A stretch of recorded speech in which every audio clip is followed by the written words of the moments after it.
તો બનાસકાંઠાના અમીરગઢમાં સંદેશ ન્યૂઝના અહેવાલની ધારદાર અસર જોવા મળી છે। ઇકબાલગઢની બનાસ નદીનો બ્રિજ ભારે વાહનો માટે બંધ કરાયો છે।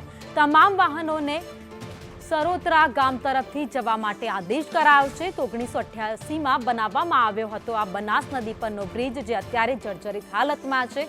બ્રિજની સ્થિતિને જોતા તાત્કાલિક અસરથી આ નિર્ણય કરવામાં આવ્યો છે અને હાલમાં મોટા વાહનોની અવરજવર આ બ્રિજ પરથી બંધ કરી દેવામાં આવી છે। તો અમીરગઢમાં સંદેશ ન્યૂઝના અહેવાલની અસર જોવા મળી છે।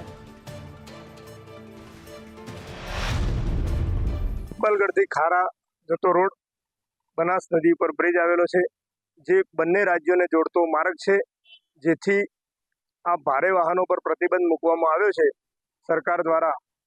તો આ પ્રતિબંધને તાત્કાલિક સમારકામ થઈ અને પ્રતિબંધ ખુલ્લો મૂકવામાં આવે એવી અમારી પ્રથમ તો માંગ છે। અને જ્યારે તંત્રને અમે સંદેશ દ્વારા અગાઉ અહેવાલ ચાલ્યો ત્યારે તંત્ર દોડ્યું, દુર્ઘટના બની ત્યારે તંત્ર જાગ્યું, તો આજ દિન સુધી ક્યાં હતું તંત્ર એ ખબર નથી પડતી આજ દિન સુધી, કે તંત્રને શું ખબર છે કે નહીં। હજી બીજી કોઈ પણ ડિપાર્ટમેન્ટોમાં આવી જ પરિસ્થિતિ હશે તો પણ શું તંત્ર ત્યાં નુકસાન થશે પછી તંત્ર જાગશે?